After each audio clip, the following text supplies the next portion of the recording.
தம்பி Vishwanatha,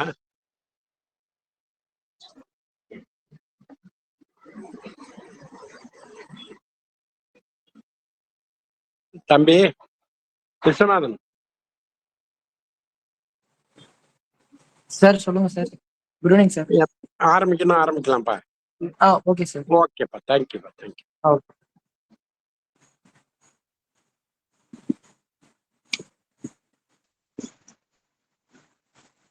hello everyone, good evening to all. எல்லாரும் எப்படி இருக்கீங்க? எல்லா வாரம் போல இந்த வாரமும் நல்லா இருக்கும் நம்புறோம். இப்போ நம்ம என்சிஆர் ஸ்டோரி சீரிஸோட 273வது வாரத்துல இருக்கோம். இந்த வாரம் ஈவெண்ட் எப்படி போகுன்றது பார்க்கலாம். இந்த வாரம் மெயின் ஸ்பீக்கர் பண்டைய ஆட்சி முறையும் கலாச்சாரமும் அதன் வளர்ச்சியும் பற்றி பேச வந்திருக்காங்க. ஸ்பெஷல் அக்கேஷன் கொஞ்சம் ஸ்பெஷலைஸ்டா அவங்க கொண்டு வந்திருக்காங்க டாபிக், அதையும் நம்ம பார்க்கலாம். இதோட நான் என்னோட உரையை முடிச்சுக்கிட்டு ஆங்கர் நீங்க ஸ்டார்ட் பண்ணலாம். ஓகேண்ணா.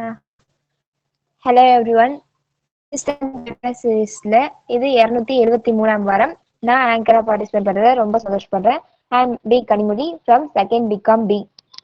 ஸோ இந்த இதில் எல்லாருமே கோஆர்டினேட்டர் வெல்கம் பண்ண மாதிரி, நான் வெல்கம் பண்ற மாதிரி வெல்கம் அட்ரஸ் பார்ட்டிசிபேண்ட் இப்போ எல்லாருமே வெல்கம் பண்ணாங்க. ஸோ அவங்க ஹோல் இண்டஸ்ட்ரிக் வெபினார் சீரிஸோட ஃபேமிலியும் அப்புறம் காலேஜ் ஆர்கனைசேஷனோட எல்லாருமே வெல்கம் பண்ணுவாங்க. So welcome address participant Bhavadharani, second BSc CS.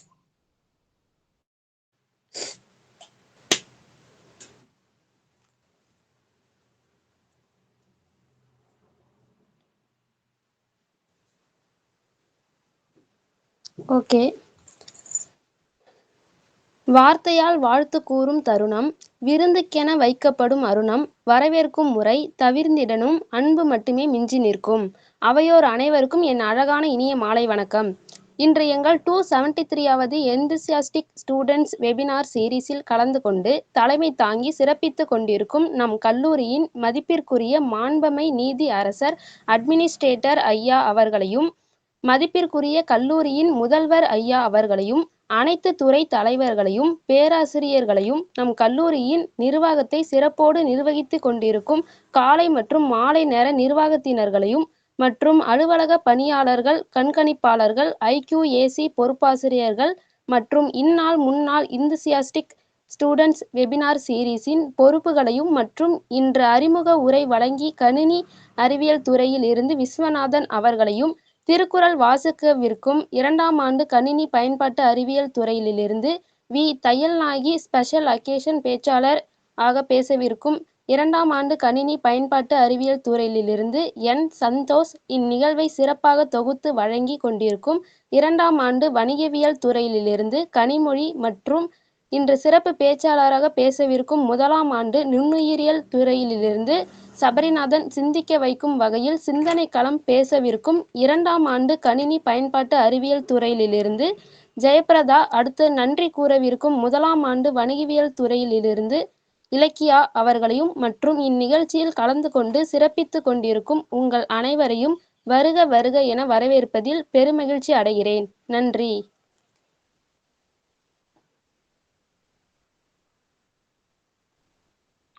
நன்றி. அடுத்து திருக்குறள்லயே சொல்லுங்க. திருக்குறள் இல்லாத கருத்தா? உலகத்தோட கருத்து அனைத்துமே வள்ளுவர் ஒரு புத்தகமா கொடுத்துட்டு போயிருக்காரு. அப்படிப்பட்ட திருக்குறள் பத்தி ஒரு சின்ன கருத்தை சொல்ல வராங்க Thirukkural participant Thaiyalnayaki, second BCAC.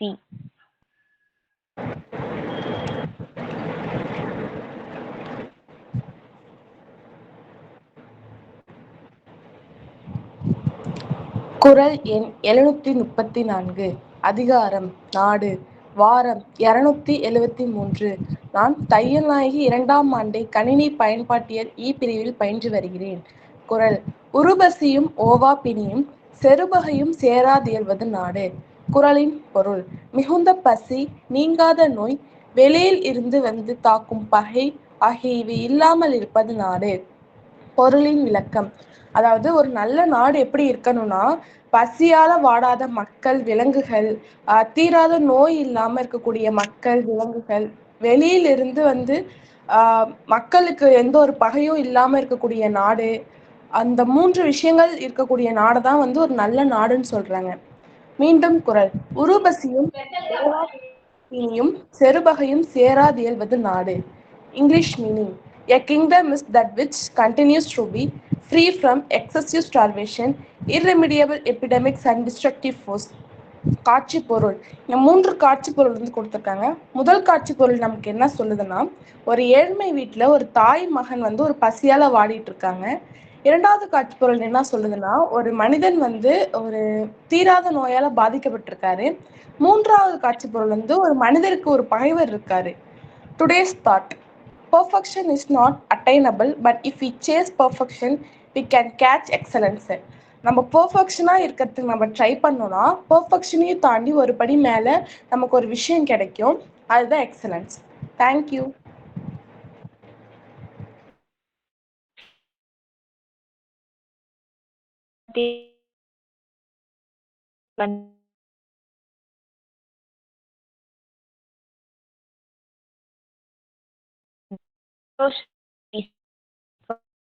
பத்தி அழகான கருத்துக்களை பாதுகாக்க முடியும் அப்படிங்கிற ஒரு சில கருத்துக்களையும் ஓப்பன் டே ஸ்பெஷல்ல பேச வராங்க special education participant.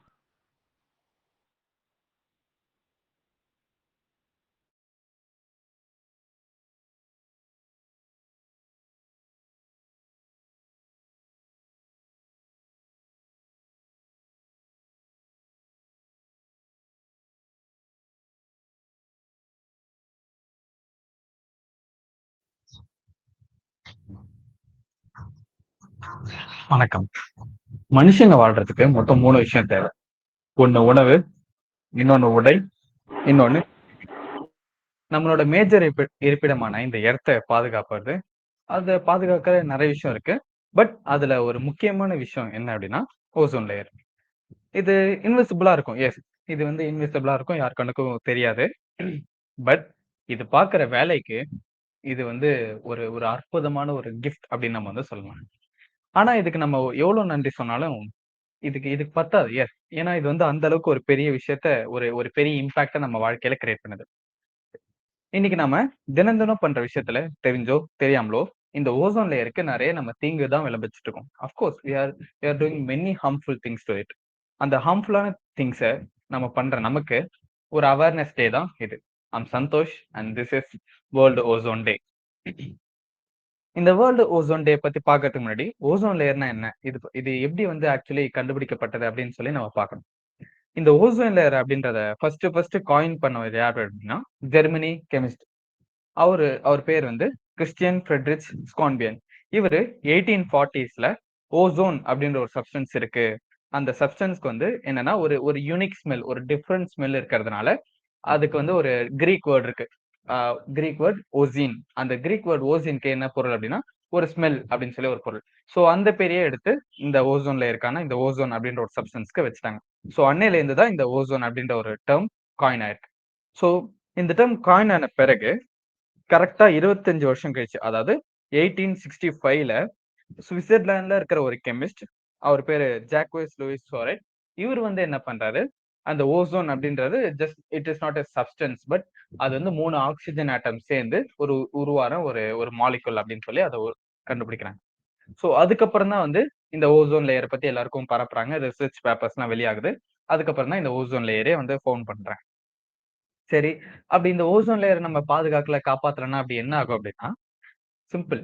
UV rays அப்படின்ற ஒரு விஷயம் இருக்கு. அதாவது புற ஊதா கதிர்கள். இந்த சூரியன்ல இருந்து லைட் மட்டும் நமக்கு வராது, ஹீட் மட்டும் நமக்கு வராது. பட் என்ன வரும் அப்படின்னா யூவி ரேஸ். அதுவும் நம்ம கண்ணால பார்க்க முடியாது. பட் அந்த யூவி ரேஸை குறைச்சு நம்ம ஹியூமன்ஸால அதாவது நம்ம ஹியூமன்ஸால தாங்க முடியற அளவுக்கு மட்டுமே அந்த யூவி ரேஸை வந்து இந்த ஓசோன் லேயர் அனுப்புது. அதுக்கு மேல அனுப்புனா நமக்கு வந்து ஸ்கின் கேன்சர், அப்புறம் வந்து விஷுவல் இம்பேர்மெண்ட்ஸ், அதுக்கப்புறம் வந்து ஈவன் இம்யூன் சிஸ்டம் டேமேஜ் ஆகும், அப்புறம் மியூட்டன்ட் ஆவாங்க, அப்புறம் வந்து டிஎன்ஏலாம் டெஸ்ட்ராய்ட் ஆயிடும். அந்த அளவுக்கு இந்த யூவி ரேஸ்க்கு பவர் இருக்கு. அண்ட் ஈவன் பிளான்ஸ் வந்து வெஜிடேஷன்ஸ் இதெல்லாம் வந்து காலி ஆயிடும். அக்வாட்டிக் அனிமல்ஸ், அக்வாட்டிக்ல இருக்கிற பிளான்ஸ் இதெல்லாம் வந்து டெஸ்ட்ராய் ஆயிடும். இந்த மாதிரி ஒரு ப்ராடக்டா டெஸ்ட்ராய் ஆனே இந்த ஃபுட் செயின் அப்படின்ற ஒரு விஷயம் வந்து பாதிக்கப்பட்டிரும். இந்த ஃபுட் செயின் பாதிக்கப்பட்டு அப்படின்னா இந்த ஹியூமனிட்டி மொத்தமா அழிஞ்சிரும். ஸோ இதுக்காக தான் வந்து இந்த ஓசோன் லேயர் காப்பாற்றணும்னு நம்ம வந்திருக்கோம். சரி, இந்த ஓசோன் டே வந்து எப்படி உருவாக்குனாங்க, எந்த விதத்துல இந்த ஓசோன் டே உருவாக்குனாங்க அப்படின்னா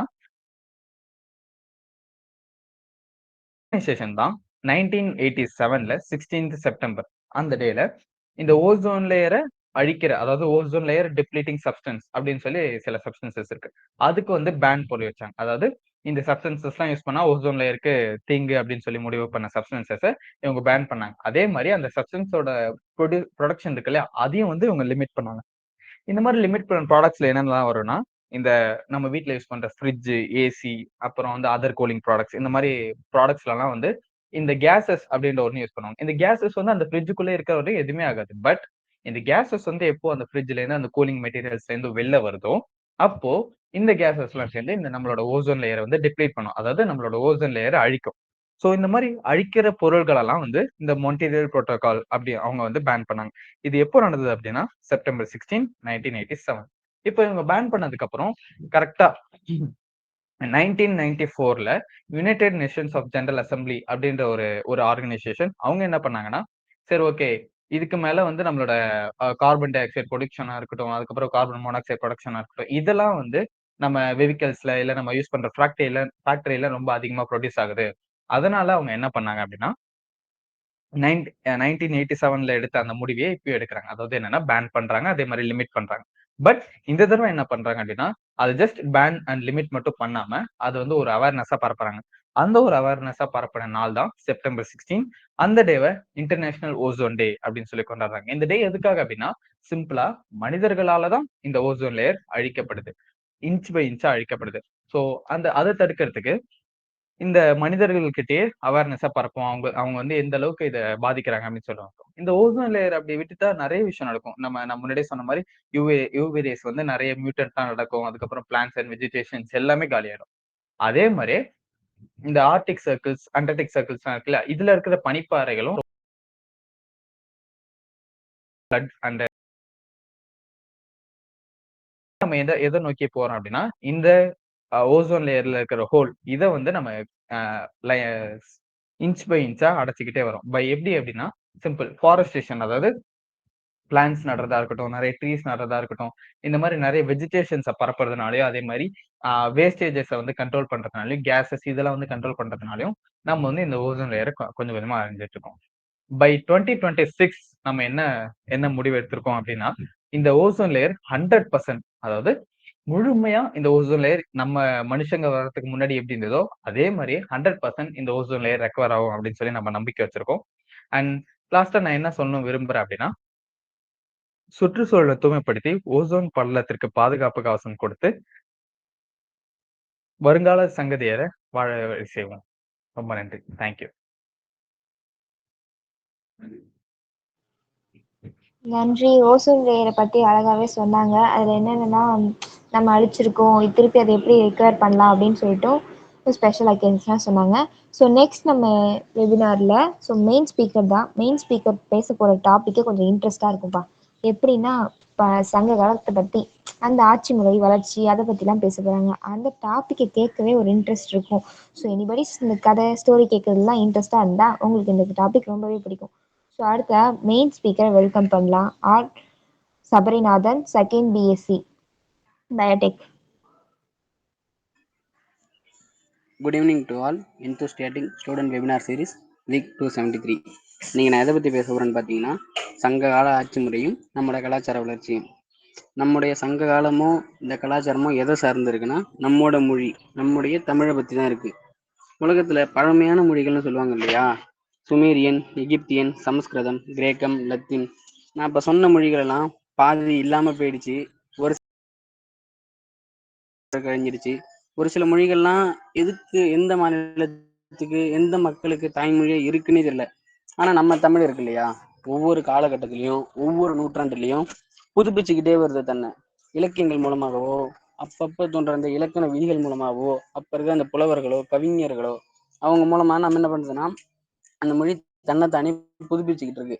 அதனாலதான் நம்ம கிட்டத்தட்ட ஒரு 2000 வருஷத்துக்கு முன்னாடி நம்ம வந்து இலக்கணம் கண்டுட்டோம்.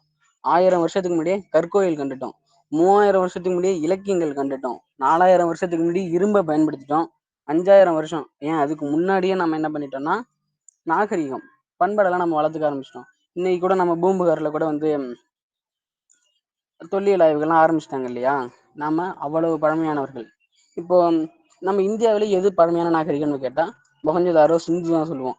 ஆனா அந்த நாகரிகங்கள் நம்முடைய திராவிட நாகரிகம்னு சொல்ற நம்முடைய நாகரிகங்களோட ஒத்து இருக்கு. அங்க இருக்கிற எழுத்து முறைகள்ல 1, 2 நம்ம தமிழ் எழுத்துக்களோட வந்து ஒத்து இருக்கு. அது மட்டும் இல்லாம நம்முடைய இன்னைக்கு இருக்கிற நம்முடைய இந்த கலாச்சாரத்துக்கும் நம்முடைய பண்பாட்டுக்கும் இருக்கிறதா கீழடி கீழடி அகழாய்வு இருக்கு. நம்முடைய இந்த வரலாற்றை பறைசாற்றுற மாதிரி ஆதிச்சநல்லூருடைய அகழாய்வுகள் இருக்கு. இன்னைக்கு பூம்புகார் இதெல்லாம் நம்மள இந்த உலக அரங்குல வந்து நம்முடைய மொழியையும் நம்மளை பத்தியும் பேசுறதுக்கான ஒரு பெரிய ஒரு அரங்கா இருக்கு. இந்த விஷயங்கள் வந்து நம்மள வந்து உலகம் முழுக்க எல்லாருமே எல்லார் வாயிலையும் நம்மள வந்து பேச வைக்குது. இண்டஸ் பள்ளத்தாக்கு நாகரிகத்துல தமிழ் எழுத்துக்கள், அதாவது நம்முடைய தமிழ் எழுத்து வடிவமும் மௌன வடிவங்கள் வந்து இருக்கு. உலகத்திலே வந்து எல்லாத்துக்குமே மாநாடு போடுவாங்க. ஆனா முதல்ல வந்து ஒரு மொழிக்கு வந்து மாநாடு போட்டுருக்காங்கன்னா அது நம்ம மொழிக்காக மட்டும்தான். தமிழ் மொழி. அது நடந்த இடம் மலேசியா. இது மட்டும் இல்ல, தமிழ் சங்கங்கள் 3 தமிழ் சங்கங்கள் வச்சு நடத்திருக்காங்க. கபாடபுரமா இருக்கட்டும், இப்ப கடைசியா இருந்த மதுரையா இருக்கட்டும், 3 தமிழ் சங்கங்கள் வச்சு நடத்திருக்காங்க. நம்முடைய மொழி என்ன சொல்லுவாங்கன்னா பக்தி சார்ந்த மொழி அப்படின்னு சொல்லுவாங்க. கம்மோ லத்தீனோ தத்துவம் சார்ந்த மொழி. அதே மாதிரி சமஸ்கிருதம் என்னன்னா வேதங்கள் நிறைந்த மொழி. நம்முடைய மொழி என்னன்னா பக்திகள் சார்ந்த மொழி, பக்தி இலக்கியங்கள் நிறைய கொண்ட மொழிம்பாங்க. ஆனா நம்முடைய இலக்கியங்கள் நாம எதை பெருசா பேசுறோம்? உலகத்தை எல்லாத்தையும் சொல்றது இது. புறநானூறு, அகநானூறு, திருக்குறள், நாலடியார், நான்மணிக்கடிகை, மூதுரை, முதுமொழி காஞ்சி, இந்த மாதிரி அரை இலக்கியங்கள் உலகத்துல உள்ள எல்லா மக்களாலையும் ஏற்றுக்கொள்ளக்கூடிய அரை இலக்கியங்கள் பத்தி தான் நம்ம சொல்லிட்டு இருக்கோம். நாம இன்னைக்கு நம்முடைய மருந்து வேணும்னா நம்ம ஒரு டாக்டர்கிட்ட போறோம். அவர் ஏதோ ஒரு வெளிநாட்டு புக்கம் படிச்சுன்னு நம்மள்ட்ட சொல்றாரு. ஆனா நாம யாருமே நம்மளுடைய மொழியில இருக்கிற திரிகடுகத்தை பத்தியோ சிறுவஞ்ச மூலத்தை பத்தியோ நம்ம இன்னைக்கு வரைக்குமே வந்து பேசுறது இல்ல. இது பக்திக்கான மொழி மட்டும்தானா அப்படின்னு கேட்டா உண்மையில என்ன கேட்டா நான் ஒத்துக்க மாட்டேன். நம்மோட அதே திருக்குறள்ல இந்த சொல்லுவாங்க இல்லையா சமத்துவம் சமூக நீதினு, அந்த விஷயங்களை சொல்ற மாதிரி பிறப்புக்கும் எல்லா உயிருக்கும் அப்படின்னும் சிறப்போவா செய்தொழில் வேற்றுமையான் அப்படிங்கிற விஷயத்த திருக்குறள் வந்து சொல்லுது. ஒன்றே குலம் ஒருவனே தேவன்னு 3000 வருஷத்துக்கு முன்னாடியே திருமூலர் வந்து எழுதிட்டு போயிட்டாரு. யாதும் ஊரே யாவரும் கேளீர்னு 3000 வருஷத்துக்கு முன்னாடி ஒரு இலக்கியம் எழுதி இருக்குன்னா அது நம்ம தமிழா மட்டும்தான் இருக்கும். இது எந்த இலக்கியம் எழுதியிருக்குன்னு தெரியாது. இது எழுதினவர் கணியன் பூங்குன்றனார் புறநானூர்ல எழுதியிருக்காரு. அடுத்தோம்னா நம்முடைய இலக்கியம் வந்து ஒவ்வொரு நூற்றாண்டுலயும் வந்து நம்மளை வந்து புதுப்பிச்சுக்கிட்டே இருக்கும். நம்ம ஒரு விஷயத்த வந்து மெயின்டைன் பண்ணாதான் அது ரொம்ப நாளைக்கு வச்சிருக்க முடியும். அந்த மாதிரி ஒவ்வொரு நூற்றாண்டுலையும் அதை வந்து புதுப்பிச்சுக்கிட்டு இருக்கு. முதல் 3 நூற்றாண்டுல தொல்காப்பியம், சிலப்பதிகாரம் இந்த மாதிரி இலக்கியங்கள் மூலமாகவும் தன்னை புதுப்பிச்சிருக்கு.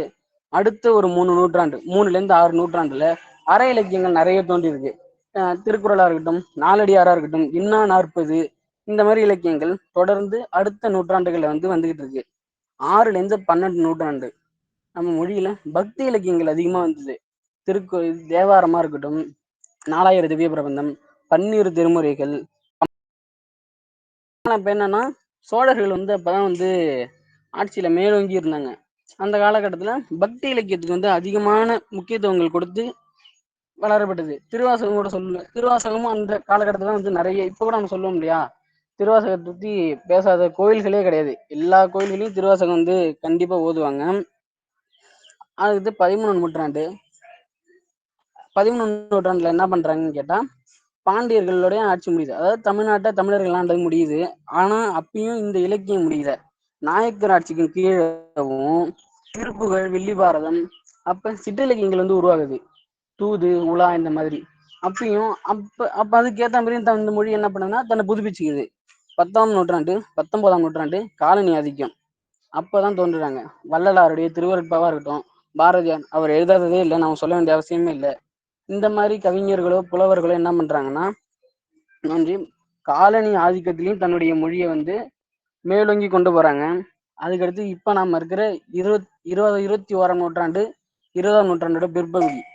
அப்ப எழுந்ததுல யாருன்னா பாரதிதாசனா இருக்கட்டும், கண்ணதாசனா இருக்கட்டும், வைரமுத்து, வாலி, இன்னைக்கு நாம படிக்கிறோம் இல்லையா கதை, சிறுகதை, நாவல் இந்த மாதிரி விஷயங்கள்லாம் சுஜாதாவா இருக்கட்டும், ஜெயகாந்தனா இருக்கட்டும், இவங்கெல்லாம் என்ன பண்றாங்கன்னா ஒவ்வொரு நூற்றாண்டுலயும் அந்த மொழிகளை வந்து புதுப்பிச்சுக்கிட்டே இருக்காங்க. இந்த விஷயங்களை நான் சொல்ல, 19ஆம் நூற்றாண்டுலயே மறைமலையடிகள் தனித்தமிழ் இயக்கத்தை வச்சிருந்த மறைமலையடிகளே வந்து சொல்லியிருக்காங்க. நம்ம அடுத்து நம்ம என்ன சொல்லுவோம்னா, நம்முடைய நாகரிகத்துல ஒரு முக்கியமான ஒண்ணு, சாப்பாடை வந்து விற்க கூடாது. சாப்பாடை வித்தா என்ன சொல்லுவாங்க, நம்ம யாருக்கா சாப்பாடை போட்டு சொல்லி காமிச்சா கூட, சாப்பாடு போட்டு சொல்லி காமிக்கிறேன் பாருன்னு சொல்லணும் இல்லையா? அதே மாதிரிதான் உண்டி கொடுத்தோர் உயிர் கொடுத்தோர்னு சொல்லுவாங்க நம்ம மொழியில. அதே மாதிரி புறநானூறுல ஒண்ணு சொல்லுவாங்க, வீட்டு கதவை சாத்துறதுக்கு முன்னாடி கேட்டுட்டு சொல்லுவாங்களாம், உணவு உண்ண யாரும் உள்ளீரான் அப்படின்னு. யாராவது பசியோட இருந்தா கூட அவங்களுக்கு சாப்பாடு போட்டுட்டு தான் அந்த வீட்டு கதவையே மூடுவாங்களாம். அப்படியாப்பட்ட ஒரு நாகரிகமும் அப்படியாப்பட்ட ஒரு கலாச்சாரமும் கொண்ட மக்கள் தான் நம்ம தமிழ் மக்கள். இப்போ நம்முடைய தமிழ் மன்னர்கள் இருக்காங்க இல்லையா, அவங்கள பத்தி சொல்லணும்னா, அவங்களும் வந்து பெரும்பாலும் இந்த மொழியை வளர்க்கறதுக்காக தான் இருந்தாங்க. அவங்களுடைய ஆட்சி முறை ஒரு பக்கம் இருந்தாலும் அவங்களுடைய இன்னொரு கண்ணா இருந்தது நம்முடைய மொழி தான். முதல்ல சேர மன்னர்கள். இது என்னன்னா, உலகத்தோட பழமையான 3 பேரரசுகள் யாரான்னு கேட்டா சேரர்கள், சோழர்கள், பாண்டியர்கள் தான். சேரர்களுடைய அந்த பேரரசு காலம் வந்து ஒரு 1500 வருஷம் இருக்கும். சோழர்கள் ஒரு 2500 ஆண்டு காலங்கள் இருக்கும். பாண்டியர்கள் 3500 ஆண்டு காலங்கள் இருக்கும். அதாவது உலகத்துடைய பழமையான 3 பேரரசர்கள். இதுல நம்ம சேர மன்னர்கள் இருக்காங்க இல்லையா, குறுகிய காலம். இந்த 3 பேர்ல எடுத்தோம்னா ரொம்ப குறுகிய காலம் ஆண்டவர்கள். இவங்க நம்ம மொழிக்கு கொடுத்த ஒரு பெரிய பங்களிப்பு எதுன்னா சிலப்பதிகாரம். சிலப்பதிகாரம் இவருடைய நம்ம படிச்சோம் இல்லையா, சேரன் செங்குட்டுவன் தான் வந்து, சேரன் செங்குட்டுவனோட தம்பி இளங்கோவடிகள் தான் சிலப்பதிகாரத்தையே எழுதினார்னு. அதாவது 2ஆவது நூற்றாண்டுலயே நம்ம மொழியோடைய ஒரு தனித்தமிழ் காப்பியத்தை, தனித்து இயங்கக்கூடிய ஒரு காப்பியத்தை எழுதி அன்னைக்கே நம்ம மொழியை வந்து மேல கொண்டு போனாரு. இவங்களுடைய மன்னர்களே சிறந்தவங்க யாருன்னு கேட்டா சேரன் இமயவரம்பன். அந்த காலத்திலேயே கல்வெட்டையும் நாணயத்தையும் உலகம் முழுக்க தெரிகிற மாதிரி இப்பயும் நமக்கு கிடைக்குது அந்த நாணயங்கள், எந்த ஒரு சேதாரமும் இல்லாம. அதுக்கடுத்து சொல்லணும்னா பாண்டியர்கள். அதாவது பெண் நாட்டு ஆள்றது வந்து இந்த காலத்திலே கஷ்டமான விஷயம். ஆனா பாண்டியர்களுடைய ஆட்சி காலத்திலேயே வந்து பெண் ஆட்சியாளராக இருந்திருக்காங்க. பெண் பாண்டிய நாட்டை ஆண்டிருக்காங்க. அவங்களுடைய இதே சொல்லணும்னா நெடுஞ்செழியன், அவங்களுடைய இதுல வந்து நெடுஞ்செழியன், பெருவழுதி, மாறன், இந்த மாதிரி விஷயங்களை தான், இந்த மாதிரி பேர்களை தான் வந்து அவங்க பாண்டியர்கள் வந்து முன்னாடி வச்சுக்கிறாங்க, அவங்களுடைய அடைமொழியா வந்து வச்சுக்கிறாங்க. இவங்களுடைய தமிழ் தொண்டை பத்தி சொல்லவே வேணாம். 3 தமிழ் சங்கத்தையும் வச்சதே இவங்க தான். பெரும்பாலும் இந்த தமிழ் பெண்பார் புலவர்கள் இருக்காங்கல்ல, ஔவையாரா இருக்கட்டும், ஆண்டாள், அங்கவை, பெரும்பாலும் அவங்களுடைய வரலாற்றை எடுத்து பார்த்தோம்னா பாண்டிய நாட்டோட வந்து தொடர்புடையவர்களா இருந்திருப்பாங்க. இவங்களுடைய சொன்னா பாண்டிய நெடுஞ்செழியன் இருக்காருல்ல, அவரே வந்து சிலப்பதிகாரத்தோட தொடர்புடையவர். சிலப்பதிகாரத்துல வரையுடைய கதை மாந்தர் நம்முடைய பாண்டிய நெடுஞ்செழியன். அதுக்கடுத்து நம்முடைய தமிழ் மன்னர்கள் முக்கியமானவங்க சோழர்கள். மெய்கீர்த்தின்னு வந்து ஒரு இலக்கிய வகை இருக்கு. நம்முடைய மன்னர் பெருமையோ அந்த இறைவனுடைய பெருமையோ அந்த கோயில் கல்வெட்டுலயும் அந்த கோயிலை சுற்றி எழுதி வைப்பாங்க. அப்படி ஒரு மெய்கீர்த்திங்கிற இலக்கிய வடிவத்தை இந்த உலகுக்கு கொடுத்தது ராசராசன், ராசேந்திரன். அவங்க 2 பேரும் தான் முதல்ல இந்த உலகுக்கே அதை வந்து கொடுக்குறாங்க. அது மாதிரி தெரியும், கரிகால சோழன் கல்லணையை கட்டினாரு அப்படின்னு. இதுல என்னன்னா, நம்முடைய வரலாறு வந்து நமக்கு வந்து தெரிஞ்சிருக்கணும். நம்முடைய வரலாறு வந்து நம்ம தெரிஞ்சுக்கலன்னா நம்ம வந்து வேற படத்தை தான் பாக்குற மாதிரி இருக்கும். அதே மாதிரி கரிகாலனுடைய வரலாறோ கடைசியா பிற்கால சோழர்களுடைய அந்த சோழ பேரரசர் துவக்கி வச்ச விசயாலய சோழனுடைய வரலாறோ நம்ம ஒரு வேற படத்துக்கே பிடிச்சா, ஆனா நமக்கே வந்து அது வந்து தெரியல. ஒரு மாட்டுக்கும் நீதி கொடுத்தாரு மனுநீதி சோழன். சிபி சக்கரவர்த்தி ஒரு பறவைக்கும் வந்து தன் சதையை அறுத்து கொடுத்தாரு சிபி சக்கரவர்த்தி. இதுல ராசராசனுக்கு இன்னொன்னு சொல்லுவாங்க. அவருடைய தமிழ் தொண்டில இன்னொரு முக்கியமான விஷயம் என்னன்னா, சிதம்பரம் நடராசர் கோயில்ல இருக்கிற இலக்கிய அங்க இருந்த ஓலைச்சுவடிகள்லாம் என்னன்னா ஒரு சில விஷயங்கள்லாம் அரிச்சிருச்சு. அது அங்க கோயில்ல உள்ளவங்கலாம் திறக்கவே கூடாதுன்னு சொன்னாங்க. ஆனா ராசராசன் தான் அங்க போயிட்டு அவங்களுடைய சண்டை போட்டு அந்த இலக்கியத்தை வந்து மீண்டும் காப்பாற்றி கொண்டு வந்து வச்சாரு.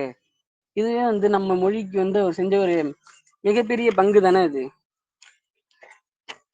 நம்ம இன்னொரு விஷயம் சொல்லுவாங்க, இந்த மொழி வந்து ஒவ்வொரு காலத்துக்கும் ஏற்ற மாதிரி மாறிக்கிட்டு வர மாதிரி எழுத்து வடிவமும் மாறிக்கிட்டு வரணும். நம்ம வந்து முதல்ல குகையில் எழுதினப்ப வரி வடிவ எழுத்துக்களா இருந்துச்சு. அதுக்கடுத்து கல்வெட்டுல எழுதணும், ஓலைச்சுவடிகள்ல எழுதணும், அதுக்கடுத்து தாள்கள்ல எழுதணும். இன்னைக்கு நம்ம கணினியில் எழுதிட்டோம். நம்ம ஒவ்வொரு முறைக்கு ஏற்ற மாதிரி மாத்திக்கிட்டு வரும். வரி வடிவமா எடுத்து நம்ம வீரமாமுனிவர் கொண்டு வந்த எழுத்து சீர்திருத்தமா இருக்கட்டும், அதுக்கடுத்து பெரியார் கொண்டு வந்ததா இருக்கட்டும், இன்னைக்கு நாம நம்ம மொழியை கணினியில ஏத்திட்டோம். இந்த மொழி அடுத்து நாம வந்து எழுத்து சீர்திருத்தம் ஆகதான் போகுது. ஆனா நமக்கும் மற்ற மொழிகளுக்கு என்ன வித்தியாசம்னா, சைனால இப்ப பேசுற மக்கள் வந்து 2000 வருஷத்துக்கு முன்னாடி வந்த சீன மக்கள்கிட்ட போய் பேசுனாங்கன்னா அவங்களுக்கு புரியாதான். அந்த மொழியில அவ்வளவு மாற்றம் இருக்கும். ஆனா நாம இன்னைக்கு என்ன பேசுறோமோ 2000 வருஷம் முன்னாடி வாழ்ந்த தமிழர்கள்ட்ட போயிட்டு பேசணும்னா அவங்களுக்கு புரியுமா? ஏன்னா நம்ம எழுத்துல மட்டும்தான் மாற்றம் கொண்டு வந்திருக்கோம். அந்த மொழியில நாம எந்த மாற்றமும் கொண்டு வரல. நம்முடைய பேச்சு வழக்கிலும் நம்முடைய இலக்கிய வழக்கிலும் எந்த ஒரு மாற்றமும் இல்லை. நம்ம எழுத்தை மட்டும்தான் மாற்றம் கொண்டு வந்துட்டு இருக்கோம். அப்படி மாற்றம் கொண்டு வந்ததுதான் இந்த மொழி இத்தனை வருஷம் வந்து சீரிழமை மாறாம அந்த ஒரு தனித்து இயங்குது. அவ்வளவு கலைச்சொற்கள் இருக்கு. தனித்து இயங்கக்கூடிய மொழி. இங்க இருக்கிற எல்லா மொழிகளிலும் தனித்துலாம் இயங்க முடியாது. ஏன் ஆங்கிலத்தால விட முடியாது. ஆனா நம்ம மொழியால அவ்வளவு கலைச்சொற்கள் இருக்கு, தனித்து இயங்க முடியும். பெரியார் கூட ஒண்ணு சொல்லுவார் இல்லையா, நாம வந்து மதத்தின் போர்வைக்குள்ள தமிழ்ங்கிற உணர்வை வந்து மறந்துட்டோன்னு அந்த ஒரு விஷயத்த வந்து முறிச்சாரு அப்துல் கலாம். உலக மேடையில போயிட்டு யாருமே எதிர்பார்க்கல, யாதும் ஊரே யாவரும் கேளுன்னு சொல்லி தன்னுடைய மதத்தெல்லாம் மறந்து அந்த இடத்துல வந்து தமிழ்ங்கிற பெருமையை நிரூபிச்சார் இல்லையா. அந்த இடத்துல இருக்கு நம்முடைய திறமை. ஒரு சின்ன விஷயம் என்னன்னா, இதை முடிச்சுக்கிறேன். ஒரு சின்ன விஷயம் என்னன்னா, நாம வந்து உலகுக்கே புதிய புதிய இலக்கியங்களை வந்து நம்ம வந்து கொண்டு போய் சேர்த்தோம். முன்னாடி மெய்கீர்த்தியா இருக்கட்டும், தூது உலா, இதெல்லாம் வந்து நம்ம தான் முதல்ல கண்டுபிடிச்சோம். ஆனா இன்னைக்கு நாம எப்படின்னா, மேலை நாட்டு இலக்கியங்களை தான் நம்ம கொண்டு வரோம். வசன கவிதையா இருக்கட்டும், இந்த புது கவிதை, சிறுகதை, இந்த மாதிரி விஷயங்கள்லாம் தமிழ்ல கண்டெடுக்கப்பட்டதில்ல. அதெல்லாம் வேறு மொழிகள்ல இருந்தது. அதை வந்து பாரதியாரோ ஜெயகாந்தனோ சுஜாதாவோ அவங்க வந்து படிச்சு நம்ம மொழியில கொண்டு வந்தாங்க. இதுவே நம்ம மொழியில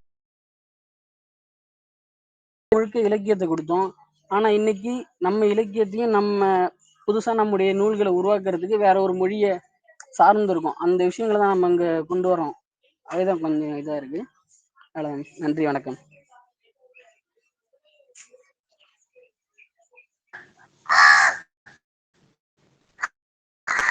நமக்கே தெரியாத கருத்துக்கள் தமிழ் மொழியில இருக்குன்னு இன்னைக்கு மெயின் ஸ்பீக்கர் சொல்லிதாங்க தெரியுது. எவ்வளவு விஷயம் இருக்கு நம்ம மொழியில. நம்ம மொழி எவ்வளவு பன்மையானதா இருக்கு, எவ்வளவு பழமையானதா இருக்கு. நம்ம மொழியோட பெருமையை பத்தி சொல்லணும்னா சொல்லிட்டே இருக்கலாம், அதுக்கு ஒரு நாள் பத்தாது.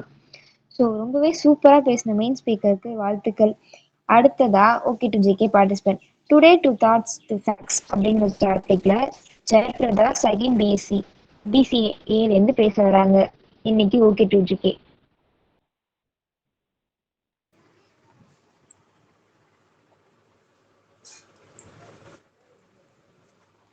ஹலோ எவ்ரிவன், நான் செகண்ட் பிசிஏ ஏலேருந்து ஜெயபிரதா பேசுகிறேன். நான் ஓகே டு ஜிகேல அமேசான் ஃபாரஸ்ட் பற்றி பேச வந்திருக்கேன். அமேசான் சவுத் அமெரிக்காவில் இருக்க ஒரு மழைக்காடு. சவுத் அமெரிக்காவில் இருக்க இந்த ஃபாரஸ்ட் செழிப்பாக இருக்க ஆஃப்ரிக்காவில் இருக்க சஹாரா டெசர்ட் ஹெல்ப்ஃபுல்லாக இருக்குது. சஹாராவில் இருக்க சின்ன சின்ன டஸ்ட் பார்ட்டிகல்ஸ் அட்மாஸ்பியரில் கலந்து சஹாராவில் இருந்து அமேசானுக்கு போகுது. இயர் ஃபுல்லாக நடக்கிற இந்த ப்ராசஸில் நிறைய பாஸ்பரஸ் கடத்தப்படுது. அது தாவரங்கள் வளர உதவியாக இருக்குது. நாசா நடத்தின ரிசர்ச்சில் இயருக்கு 26,000 டன் வரைக்கும் பாஸ்பரஸ் சஹாராவிலிருந்து அமேசானுக்கு போகுது. அமேசானில் நடக்கிற ஃப்ரீக்வெண்ட் ரெயின்ஃபால்னால பாஸ்பரஸ் லெவல் கம்மியாகிட்டே இருக்கும். பட் சஹாராவில் இருந்து வர பாஸ்பரஸ் அதை பேலன்ஸ்டாக வச்சுருக்கு. அமேசானை பொறுத்தவரை ஆயிரக்கணக்கான ஸ்பீஷீஸ்க்கு இது வீடாக இருக்குது. அதில் மோஸ்ட் ஆஃப் கண்டுபிடிக்காம ரிசர்ச்சர்ஸ் வேர்ல்டில் இருக்கிற ஸ்பீஷீஸில் வெறும் 20% மட்டும்தான் கண்டுபிடிச்சிருக்கோன்னு சொல்லியிருக்காங்க. பேலன்ஸ் 80% இன்னும் அமேசானில் தான் இன்னும் மறைஞ்சிருக்குன்னு சொல்கிறாங்க. கடந்த 2 வருஷத்தில் 380 அனிமல்ஸ், பேர்ட்ஸ், மேமல்ஸ்னு டிஃப்ரெண்ட் ஸ்பீஷீஸ் கண்டுபிடிச்சிருக்காங்க. கடந்த 10 வருஷத்தில் 1200 டிஃப்ரெண்ட் ஸ்பீஷீஸ் கண்டுபிடிச்சிருக்காங்க. வேர்ல்ட் ஃபுல்லாக இன்டேக் பண்ணுற ஃபுட்டில் 80% அமேசானில் இருந்து தான் வருது. அசாய் பெரிஸ், கக்காவ், அக்குஜேன்னு நிறைய டிஃப்ரெண்ட் ஃப்ரூட்ஸ் அமேசானில் இருந்து கிடைக்குது. வேர்ல்ட் செகண்ட் லார்ஜஸ்ட் ரிவர்னு சொல்கிற அமேசான் ரிவரில் நிறைய சின்ன சின்ன ரிவர்ஸ் சேர்ந்து தான் பெரிய ரிவராக இருக்குது. அதில் இம்பார்ட்டண்ட்டாக இருக்க ரிவர் தான் ரியோ மேரனான் ரிவர். பெரு கண்ட்ரியில் இது ஸ்டார்ட் ஆகிற இடம் தான் அமேசானோட ஸ்டார்டிங் பாயிண்ட்டாக இருக்குது. இந்த ரிவர் பாயிற வழியில தான் நிறைய ரிவர் சேர்ந்து அமேசான் ரிவராக இருக்குது. அமேசான் ஃபார்ம் ஆக ரீசன் என்னன்னா டெக்டானிக் பிளேட்ஸ். இந்த பிளேட்ஸோட கிராஷிங்னால தான் ஹிமாலயன் மவுண்டெயின்ஸ் கூட கிரியேட் ஆச்சு. சவுத் அமெரிக்காவை பொறுத்த வரைக்கும் 25 மில்லியன் இயர்ஸ்க்கு முன்னாடி வெஸ்ட் சைடில் ஆண்டஸ் மலைத்தொடர் ஃபார்ம் ஆகுச்சு. 15 இயர்ஸ்க்கு முன்னாடி இதை தவிர மற்ற அமேசான் பகுதிகள்லாம் குட்ஸியில் மூழ்கி இருந்திருக்கு. ஐசேஜ் வந்ததால் இதோட சர்ஃபேஸில் ஒரு பெரிய சேஞ்சஸ் ஏற்பட்டிருக்கு. அமேசான் ஃபாரஸ்ட்டு எர்த்தோட லங்ஸாக சொல்லுவாங்க. இதோட ஏக்கர் மட்டும் 1.35 பில்லியன் இருக்கும். வேர்ல்டில் இருக்க மற்ற ட்ராபிக்கல் ஃபாரஸ்ட்லாம் ஒன்றா சேர்த்தா கூட இவ்வளோ வராது. ட்ரீஸ்லாம் நிறையா இருக்கதால கார்பன் அதிகமாக ப்ரொடியூஸ் ஆகுது. டீஃபாரஸ்டேஷனால் கார்பன் அதிகமாக இந்த கடந்த ஆண்டில் வெளில வருது. அமேசானில் இருக்க இம்பார்ட்டன்ட் ஃபீச்சர்ஸில் அரபைமா ஃபிஷ்னு ஒன்று இந்த அமேசான் ரிவரில் தான் இருக்கும். 23 மில்லியன்ஸ் இயர்க்கு முன்னாடி இந்த அரபைமா ஃபிஷ்ஷுங்கிறது இருக்குது. இது சைஸுக்கு அப்புறம்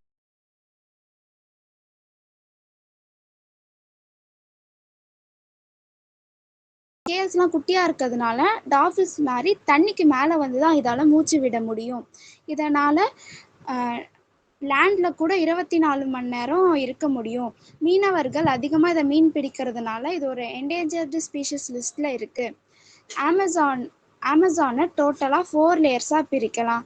ஃபர்ஸ்ட் லேயர் வந்து எமர்ஜென்ட் லேயர்னு சொல்லுவாங்க. இதில் ரொம்ப பெரிய ட்ரீஸ்லாம் இருக்கும். அந்த ட்ரீஸ்லாம் சன் எக்ஸ்போஷரோடு இருக்கிறதுனால சன்லைட் அப்சார்ப் பண்ணி ரொம்ப பசுமையாக இருக்குது. இதுக்கு அடுத்தது கேனோப்பி லேயர்னு ஒரு லேயர். அதில் பிளான்ஸோட டென்சிட்டி ரொம்ப அதிகமாக இருக்கும். இந்த கிரவுண்டில் படுற சன்லைட்டு விழாமல் இருக்க இந்த கேனோப்பி லேயரில் இருக்க ட்ரீஸ்லாம் ஒரு தடையாக இருக்குது. அடுத்த லேயரில் ட்ரீஸ் வந்து ஃப்ரூட்ஸ் எல்லாம் ஃபார்ம் பண்ணும். அனிமல்ஸ் பேர்ட்ஸ்லாமும் இந்த 3rd லேயரில் தான் இருக்குது. இது அண்டர் ஸ்டோரி லேயர்னு சொல்லுவாங்க. லாஸ்ட்டாக ஃபாரஸ்ட்டோட கிரவுண்ட் லேயர் இருக்குது. இதில் சின்ன சின்ன இன்செக்ட்ஸ் வார்ம்ஸ்ன்னு நிறையா இருக்குது. சன்லைட் அவ்வளோவா இந்த லேயரில் படாது. ஏன்னா அந்த கேனோப்பி லேயர்லேயே மோஸ்ட் ஆஃப் எல்லா சன்லைட்டும் அப்சர்வ் பண்ணி தரையில் படாத அளவுக்கு ஆக்கிடும். அமேசான் சிங்கம், புலி, கரடி மாதிரி அனிமல்ஸ்லாம் இருக்காது. அதுக்கு பதிலாக ஸ்பைடர்ஸ், ஸ்னேக்ஸ், க்ரொக்கடைல்ஸ்னு இந்த மாதிரி அனிமல்ஸ்லாம் தான் இருக்கும். வேர்ல்ட்ஸ் லார்ஜஸ்ட் ஸ்னேக்கான ஆனகொண்டாவும் இங்கே தான் இருக்குது. அமேசான் ரிவரில் க்ரொக்கடைல், பிரானா, அப்புறம் பாய்சன் டாட் ஃப்ராக்னு ஒரு ஃப்ராகு. இதோட விஷத்தால் ஒரு ஹியூமனை கொல்றதுக்கு கூட அவ்வளோ தன்மை இருக்குது. அமேசான் ரிவரில் எலக்ட்ரிக் ஈல் ஃபிஷ்னு ஒரு ஃபிஷ்ஷு. இதோட வால்ட் எவ்வளோனா 600 வரைக்கும் இருக்கும். இது ப்ரொடியூஸ் பண்ணுற கரண்ட்டோட வால்ட் வந்து 600 இருக்கும். அமேசான் இதெல்லாம் மட்டும் உயிரினத்துக்கு வீடாக இல்லாமல் நிறைய ட்ரைபல் பீப்புள்ஸ்லாம் அமேசானில் இயற்கையோட இணைஞ்சு வாழ்ந்துட்டுருக்காங்க. அவ்வளோதான். தேங்க்யூ.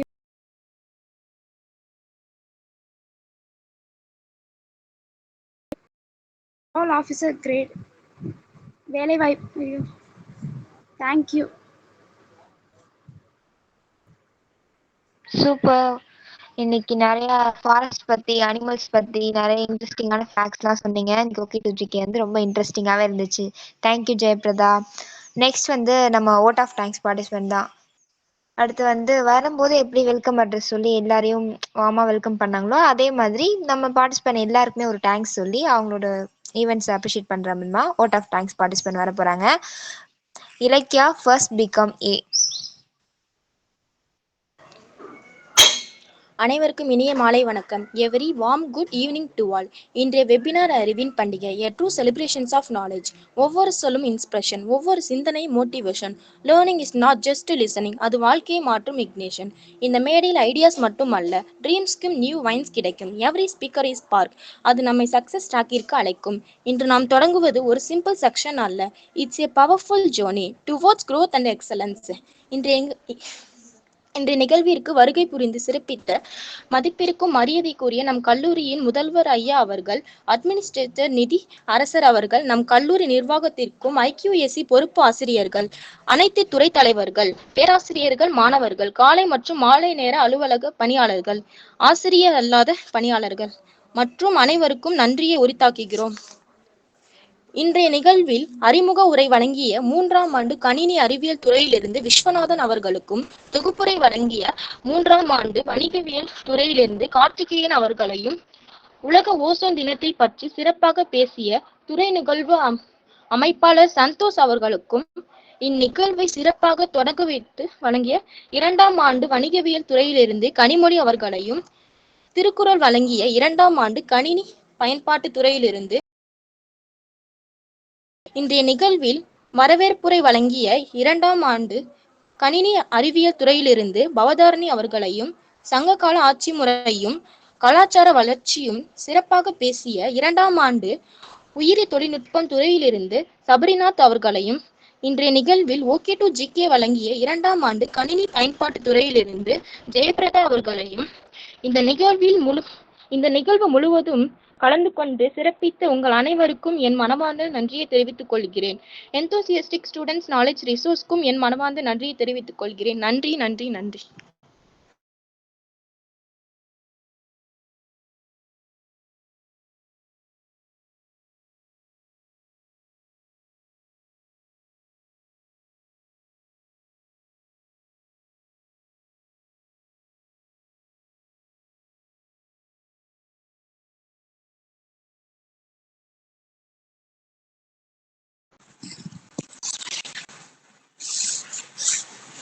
Thank you participants. போன வாரம் போல எப்பவும் போல இந்த வாரமும் நல்லபடியா முடிஞ்சிருக்கு. And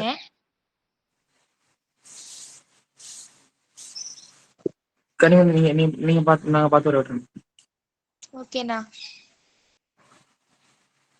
and participants and viewers எல்லாருக்கும் ஒரு சந்தோஷமான ஒரு நியூஸ். நம்ம எந்தோசியாஸ்டிக் ஸ்டூடெண்ட் வெபினார் சீரீஸ்க்கு யூடியூப் சேனல் ஓபன் பண்றதுக்கு அனுமதி அளித்த நமது மதிப்பிற்குரிய கல்லூரி முதல்வர் ஐயா அவர்களுக்கு இத்தருணத்தில் நன்றியை உரித்தாக்கிக் கொள்கிறோம். மற்றும்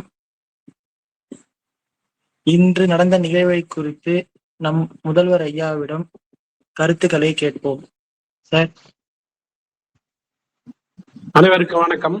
இந்த நிகழ்வில் பங்கெடுத்துக் கொண்ட உங்கள் அனைவரையும் பாராட்டுகின்றேன். மிகவும் நன்றி. சபரிராஜன் ரொம்ப அழகா சீரும் சிறப்புமா நம்முடைய கலாச்சாரம் பண்பாட்டை பற்றி ரொம்ப பிரமாதமா பேசினாரு. அவருக்கு என்னுடைய மனமார்ந்த வாழ்த்துதல்கள், பாராட்டுதல்கள். மேலும் ஓசோன் லேயர் டே, ஓசோன் டே ஏன் கொண்டாடுறோம் அப்படிங்கிறத ரொம்ப பிரமாதமா ரொம்ப சீரும் சிறப்புமா சொன்னாங்க. அதே மாதிரி இந்த ஓசோன்கிறது ஒரு லேயர், அந்த லேயர் தான் நம்மளை ப்ரொடெக்ட் பண்ணுது. 3036க்குள்ளார அதை பழைய நிலைமைக்கு கொண்டு வந்துருவோங்கிற ஒரு நல்ல செய்திகள் தான் சொன்னாரு. உங்க எல்லாருக்கும் அநேகமா தெரிஞ்சிருக்கும். ஓசோன் இன்ஹேல் பண்றது அப்படிங்கிறது உடம்புக்கு ஒரு நல்ல விஷயம். ஓசோன் கேஸ் அதிகமா அட்மாஸ்பியர்ல நம்மளுக்கு ரெஸ்பயர் பண்றக்கூடிய அளவுக்கு கிடைக்கக்கூடிய ஒரு நல்ல இடம் தரங்கம்பாடி பீச். தரங்கம்பாடி பீச் எல்லாருமே நீங்க போயிருப்பீங்க. எவ்வளவு பேருக்கு அது தெரியும்னு தெரியல. இப்ப நிறைய பேருக்கு தெரியும். ஏன்னா இப்ப நிறைய அவேர்னஸ் கவர்மெண்ட்டே அதை பத்தி உருவாக்குறாங்க.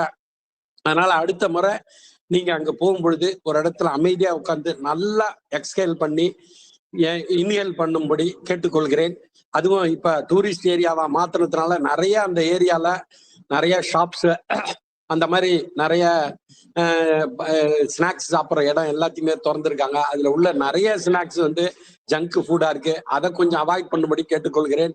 ஏன்னா பொட்டோட்டோவை நல்லா டீப் ஃப்ரை பண்ணி அதுல மயனீஸ் இல்லைன்னா வேற சீஸை போட்டு கொடுக்குறாங்க. அது எப்பயாவது ஓகே, ஆனா ரெகுலர் பேசிஸ்ல அது நல்ல ஃபுட்டு கிடையாது. அதனால நீங்க அந்த மாதிரி ஒரு நல்ல ஒரு ஓசோன் லேயரை பத்தி தெரிஞ்சுக்கிட்டதோட அதை ப்ரொடெக்ட் பண்றதுக்கு நம்மளால முடிந்த அனைத்து பேருதவிகளும், ஏன்னா தனி மனிதனுடைய மாற்றம் மட்டும்தான் இனிமேலுக்கு நம்ம எல்லாருடைய சுச்சுவேஷனையும் இம்ப்ரூவ் பண்ணும். யாராவது ஒருத்தவங்க வருவாங்க, கவர்மெண்ட் வருவாங்க, ஆர்கனைசேஷன் வரும், அவங்க சரி பண்ணுவாங்கன்னு நினைக்கிறோம். அந்த மாதிரி ஒரு ஆட்டிடியூடு இருந்தாலே நம்ம இதை சரியா செய்ய முடியாது. பேசுறதுக்கு மீறி செயல்பட்டு ஆரம்பித்து அதன் பிறகு பேச வேண்டும். இனிமேலுக்கு அந்த ஒரு கொள்கையை எடுத்துக்கிட்டு நம்ம எதை பற்றி பேசினாலும் அதை முதல்ல நம்ம கடைபிடித்து அதனை நம்மை சுற்றி உள்ளவர்களையும் கடைபிடிக்க செய்து அவ்வாறு செய்யும் பட்சத்தில் மட்டும்தான் ஒவ்வொரு மனிதனும் செய்யக்கூடிய ஒரு கான்ட்ரிபியூஷன் தான் ஓவரால் கான்ட்ரிபியூஷனா இருக்கும். அதுதான் அதை போய் செய்ய வைக்க முடியறதை விட நாம் தனியாக ஒவ்வொருவரும் செய்யும் பொழுது அந்த சிறப்பு நமக்கு கிடைக்கும் என்பதனை இந்த நேரத்தில் கூறிக்கொண்டு, ஓசோனுக்கு மட்டும் இல்ல, என்விரான்மெண்டல் ப்ரொடெக்ஷன், ஃபாரஸ்ட் ப்ரொடெக்ஷன் எல்லா விஷயத்தையும் நம்ம பேசும்பொழுது, அதாவது நீதி, நேர்மை, கடின உழைப்பு, அப்படி இப்படி எல்லாத்த பத்தியும் பேசுறோம். அது எல்லாத்தையும் செய்யறதுக்கு முன்னாடி நாம் அதனை கடைபிடித்தால் மட்டுமே நல்ல ஒரு மாற்றத்தை நாம் காண முடியும். ஆகவே நீங்கள் அனைவரும் இந்த நேரத்தில் அதனை மனதில் எடுத்துக்கொண்டு ஒவ்வொரு முறையும் ஒவ்வொரு விஷயத்தையும் கேட்கும் பொழுதும் சொல்லும் பொழுதும் அதனை ஒவ்வொருவராக கடைபிடித்து முற்றிலுமாக நாம் அந்த நிலையை அடைய வேண்டுமா? இந்த நேரத்தில் உங்கள் அனைவரையும் கேட்டுக்கொண்டு ஓகே டு ஜிகே பத்தி பேசினாங்க. அமேசான் ஃபாரஸ்ட் பத்தி. அமேசான் ஃபாரஸ்ட்ங்கிறது நேச்சர்ல ஒரு ட்ரெஷர். அந்த ட்ரெஷர்ல கண்டுபிடிச்சதை விட கண்டுபிடிக்காததான் நிறைய இருக்கு. நிறைய விஷயங்கள் அவங்க சொன்னது ரொம்ப பிரமாதமா இருந்தது. ஏன்னா எல்லா விஷயத்தையும் அதுல கவர் பண்ணி அமேசான் காட்டுல உள்ள அவ்வளவு விஷயத்தை பத்தியுமே சொல்லிட்டாங்க. மொத்தம் ஒரு கடந்த 10 ஆண்டுல 1500க்கு மேலான புதிய உயிரினங்களை கண்டுபிடிக்கணும்னு சொல்லி இருக்காங்க. கண்டுபிடிக்காத உயிரினங்கள் என்ன நிறைய இருக்கு. நிறைய நீங்க பார்த்திருப்பீங்க. பூச்சிகள்ல மொத்தம் 70% மட்டும்தான் 30% மட்டும்தான் கண்டுபிடிச்சிருக்கோம். 70% அப்படியே இருக்கு. அதனை கண்டுபிடிக்கலாம். அதே போல நிறைய விஷயங்கள் இன்னும் கண்டுபிடிக்க வேண்டியதெல்லாம் இருக்கு. இந்த மாதிரி விஷயங்கள்லாம் அமேசான்ல ரொம்ப இருக்கு. அந்த செய்தியை கூறி அவர்களுக்கு என்னுடைய மனமார்ந்த பாராட்டுதல்கள், நன்றிகள். வேலைவாய்ப்பு செய்தி, சரியான செய்திகளை கூறினீர்கள். இன்றைய நிகழ்வில் பங்கெடுத்துக் கொண்ட நீங்கள் அனைவருமே உங்களை பணியை செவ்வனை சீரும் சிறப்பாக செய்தீர்கள். உங்களுக்கு என்னுடைய மனதார்ந்த பாராட்டுதல்கள், ஆழ்ந்த நன்றிகள். மீண்டும் மீண்டும் இந்த எந்தூசியாஸ்டிக் ஸ்டூடெண்ட் வெபினார் சீரீஸை சீரும் சிறப்பாக நடத்தி பல்வேறு வகையிலும் பல வகையான சாதனைகளை நீங்கள் புரிய வேண்டும். அதற்கு நீங்கள் ஒரு 25 மாணவர்கள் மட்டும் பண்ணுவதோடு அல்லாமல் உங்கள் சக மாணவர்கள், சக தோழர்கள் அனைவர்களையும் அழைத்து வந்து இதில் பயன்பெற செய்து அவர்களை பயன்பெற செய்வதோடு அல்லாமல் நம் கல்லூரிக்கும் பேரையும் புகழையும் வாங்கி தர வேண்டுமா இந்த நேரத்தில் கேட்டுக்கொண்டு நன்றி, வணக்கம். நிகழ்வு குறித்த கருத்துக்களையும் மற்றும் சில அறிவுரைகளையும் வழங்கிய நமது கல்லூரி முதல்வர் ஐயா அவர்களுக்கு நன்றியை தெரிவித்துக் கொள்கிறோம். மற்றும் அனைத்து பார்வையாளர்கள் மற்றும் பங்கேற்பாளர்கள் அனைவர்களுக்கும் எந்தூசியாஸ்டிக் ஸ்டூடெண்ட் வெபினார் சீரீஸின் சார்பாக நன்றியை தெரிவித்துக் கொள்கிறோம். சார் முடிச்சிடலாம்பா. Okay sir, thank you sir. Participants எல்லாரும் வைண்ட் அப் பண்ணிக்கலாம்ப்பா.